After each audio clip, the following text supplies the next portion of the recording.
Olá, meu nome é Gabriel Mascarenhas, eu sou aluno da disciplina de Engenharia de Polímeros e hoje falarei sobre a seleção de materiais e dimensionamento estrutural para revestimento interno de portas de geladeira. Iniciando pela anatomia da geladeira, ela se dá da seguinte forma: dois conhecidos compartimentos, o freezer no topo e a geladeira embaixo, e três camadas na seção transversal da porta da geladeira. Camada número 1 é um revestimento externo, metálico e geralmente de alumínio. Camada 2 é um revestimento interno, uma chapa polimérica termoformada e tema do nosso trabalho. E a camada 3 é uma espuma de poliuretano feita para isolamento térmico. Iniciando o dimensionamento estrutural da nossa peça, faz-se necessária a modelagem de solicitações, que foi feita a partir do modelo Consul CRD 37E. Essa é uma foto do interior da porta dessa geladeira, onde é possível observar a chapa termoformada branca e o suporte onde é colocado a prateleira, que por sua vez suporta os bens alimentícios. Olhando com mais atenção, é possível ver o símbolo 6 de reciclagem referente ao poliestireno e mais especificamente ao RIPS, como será explicado ao longo desse trabalho. Bom, iniciando agora uma série de desenhos esquemáticos para melhor compreensão de como se dão as solicitações mecânicas nessa peça. À esquerda nós temos essa geladeira com a porta aberta. No meio, o desenho da visão frontal dessa peça, da porta da geladeira. E à direita, a vista lateral, de lado dessa porta. Olhando com mais atenção, é possível ver o suporte, representado por três retângulos vermelhos, onde a prateleira será apoiada na porta. Note também que há um espaço vazio entre esses três retângulos vermelhos, dado o caráter termoformado dessa placa. À direita nós temos a foto da geladeira com uma linha vermelha representando esse suporte horizontal, onde a prateleira é suportada.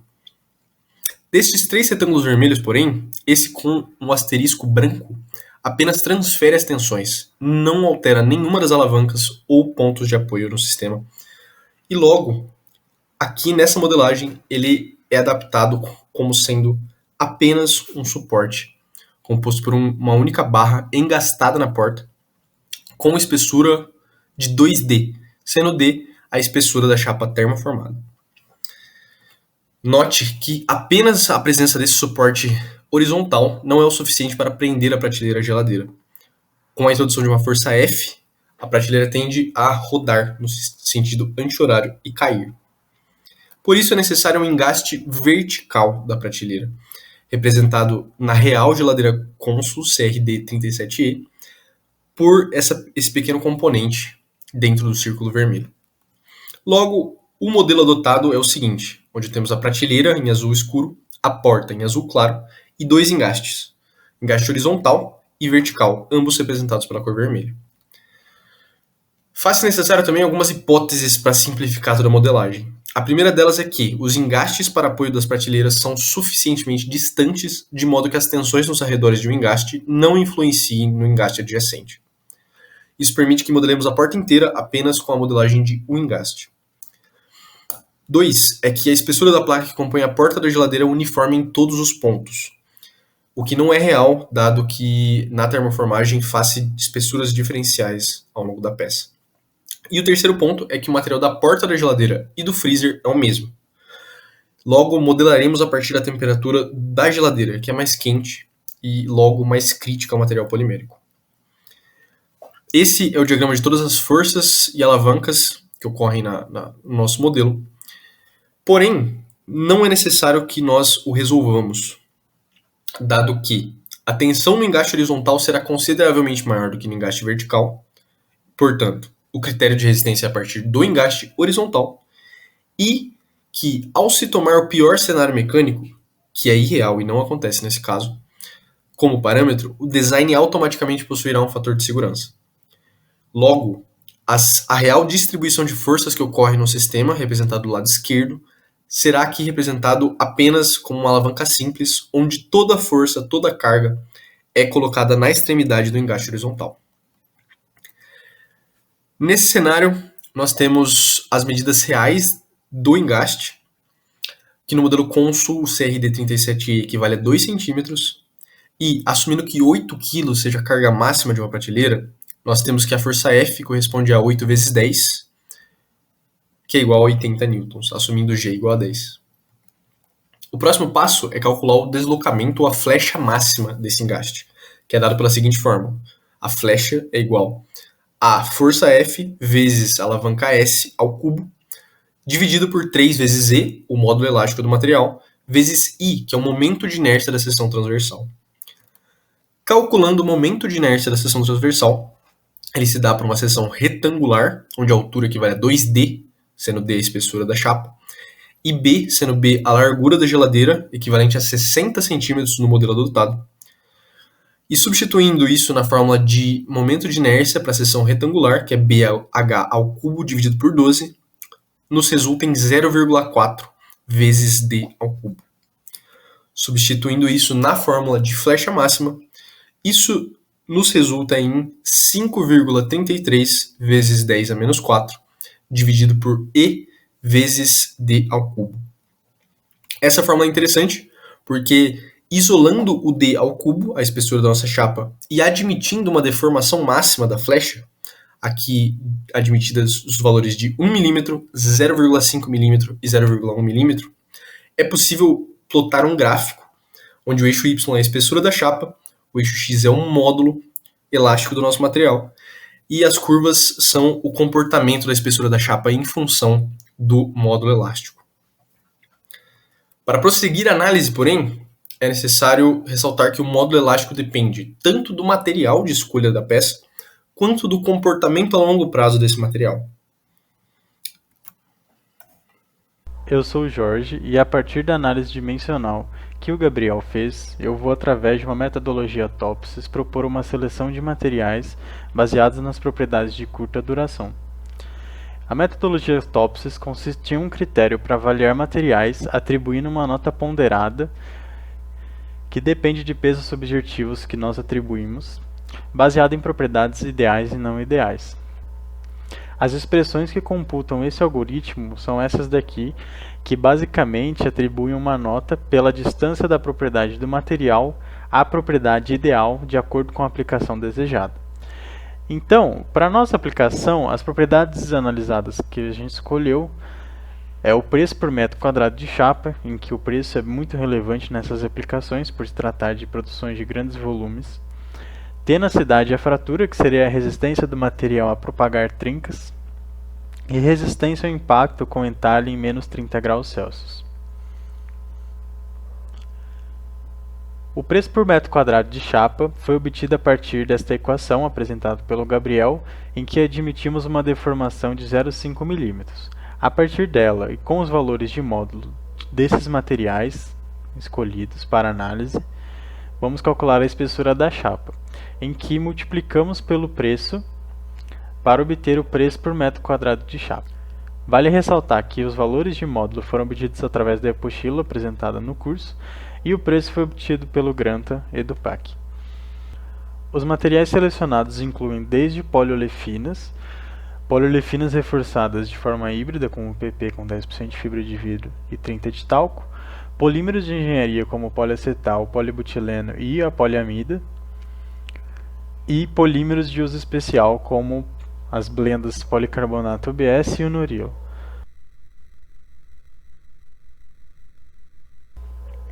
Construindo a nossa matriz de propriedades, temos então o preço por metro quadrado de chapa, o K1C dos materiais e resistência ao impacto com entalhe em menos 30 graus Celsius para esses materiais. Para atribuir os pesos subjetivos, vamos considerar dois casos, em que primeiramente o preço é o mais importante, com 80% da atribuição, e no segundo apenas metade atribuído ao preço e metade às propriedades de impacto. Para o caso 1, considerando essa atribuição de peso, nós temos que os copolímeros, as poliolefinas reforçadas e o poliacetal foram indicados obtendo maior desempenho. Para o caso 2, observamos algo parecido, porém os polímeros reforçados de polipropileno tiveram uma queda no notas TOPSIS, enquanto que os polímeros de engenharia obtiveram um acréscimo devido a priorizar as propriedades de resistência ao impacto. Fazendo a média das notas atribuídas para os dois casos, podemos então selecionar os materiais candidatos que prosseguirão com a análise, sendo pintados em verde com nota superior a 50%. Os materiais candidatos, então, são o poliestireno, poliacetal, o polipropileno homopolímero em conjunto com o polipropileno aleatório e os reforçados com 10% de fibra de vidro e 30% de talco, 20% de talco, em conjunto com os copolímeros poliestireno de alto impacto, o ABS, e o poliestireno com 20% de fibra de vidro. Eu sou o Davi e vou falar a respeito da análise de fluência. Toda essa análise realizada pelo Jorge se trata do comportamento de curta duração do polímero. No entanto, como nós já sabemos, os materiais poliméricos apresentam um comportamento viscoelástico. Então, essas considerações de curta duração não são muito válidas.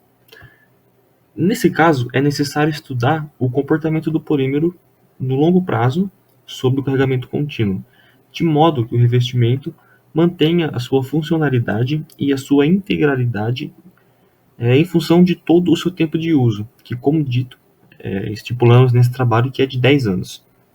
E para isso, é necessário conhecer as propriedades de fluência dos materiais candidatos. Esse gráfico aqui, ele apresenta a cedência sobre fluência de um ABS sobre um carregamento de 11 MPa em duas temperaturas diferentes, 20 e 40 graus. Esses dados foram extraídos de um artigo do Byrne, que foi realizado em 2000. Percebe que, como era esperado, a cedência é maior quanto maior a temperatura da aplicação. Ou seja, a gente consegue perceber que o 40 graus apresenta uma cedência maior do que a de 20 graus. E essa análise é importante porque, a partir dela, a gente consegue monitorar qual é o módulo elástico do polímero em função do tempo. Só que, para que isso seja feito da forma mais eficiente possível, existe a necessidade de estimar esses dados na temperatura de aplicação da peça. Só que esses dados são um pouco difíceis de serem encontrados. Então, para isso, foi utilizado o princípio de superposição tempo-temperatura. E baseado nessa curva apresentada, foi retirada do artigo do Choi, de 2000 também, que apresenta o log de AT, que é o fator de deslocamento, em função da variação de temperatura. Então, utilizando uma referência de 20 graus Celsius, buscou-se calcular qual seria a curva de cedência sobre fluência em 0 graus Celsius. Então, para isso, utilizou-se o fator de deslocamento de um ΔT igual a menos 20, que, por meio da análise da curva, é 0,8. Foi feita a superposição para a temperatura de 0 graus Celsius. E então, esse gráfico de superposição foi realizado por nós, que corresponde a essa curva vermelha. Então, a gente pode perceber que a curva em vermelho apresenta uma cedência sobre fluência crescendo mais lentamente do que a curva em preto, que corresponde aos 20 graus Celsius. Isso quer dizer que na temperatura de 0 graus, que é a temperatura do interior da geladeira, a solicitação sobre fluência será menos crítica do que quando comparado com temperaturas maiores, fora da geladeira, por exemplo. E menos crítica ainda quando compara-se com o freezer. O módulo de fluência é o inverso da cedência sobre fluência. Então, invertendo essa curva, obtém essa outra aqui, que é basicamente o inverso do que eu mostrado anteriormente. E essa curva, ela monitora a queda do módulo de elasticidade com o passar do tempo, que também é conhecido como módulo de fluência.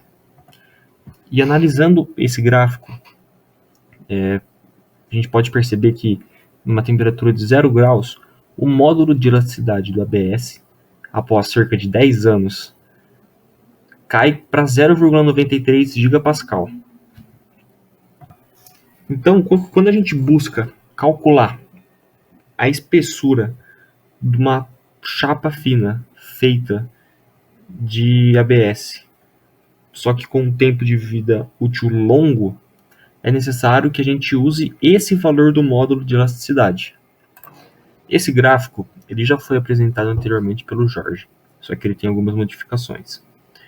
Quando ele fez a análise, ela correspondia ao comportamento de curta duração, que aqui nessa curva é representado pelos gráficos, pelos pontos pontilhados. No entanto, depois da discussão anterior que eu trouxe aqui para esse vídeo, a gente já sabe que é necessário utilizar o módulo de fluência do material para que a espessura real da chapa seja obtida e evitando algumas falhas relacionadas ao projeto da peça, né? E para isso, existem essas outras duas curvas cheias, representadas nesse gráfico, que elas já consideram uma queda de 36% no módulo da vida útil. E esse valor veio da relação entre o módulo de longa duração dividido pelo módulo de curta duração, que, como mostrado aqui no slide, é 0,64, ou seja, indica uma perda de 36%. Então, analisando esse gráfico, a gente consegue perceber que a espessura do revestimento interno da porta da geladeira deve ser de 1 milímetro, caso a deformação máxima admitida seja de meio milímetro, ou ela deve ser de 0,8 milímetros, caso a deformação máxima admitida seja de 1 milímetro. Dessa forma, por meio dessa análise, é possível garantir que a peça não vai falhar devido a um erro de projeto que não considerou a viscoelasticidade dos polímeros e a queda no seu módulo de elasticidade ao longo do tempo. Bom, meu nome é Caetano e eu vou dar continuidade aqui ao trabalho falando um pouco sobre a resistência química dos polímeros.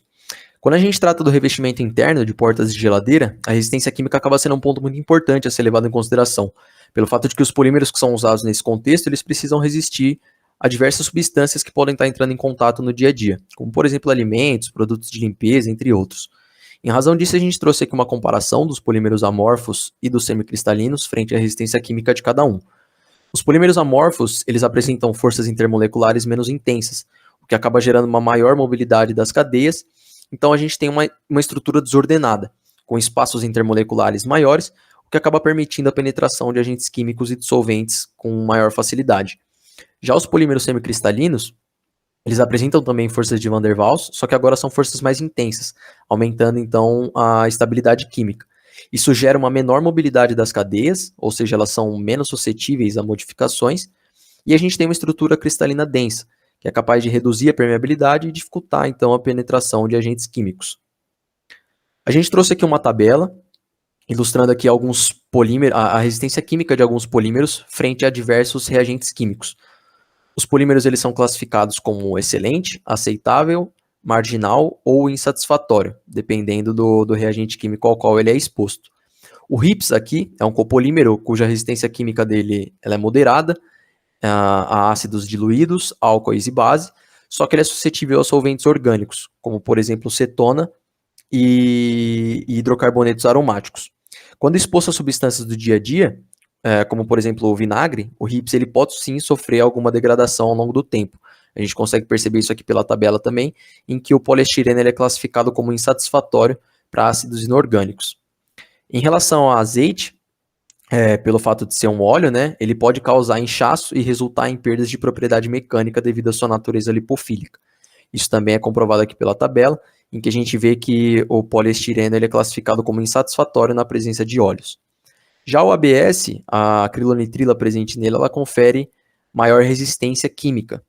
Os polímeros que possuem acrilonitrila, eles são menos suscetíveis a inchamento e dissolução em solventes polares.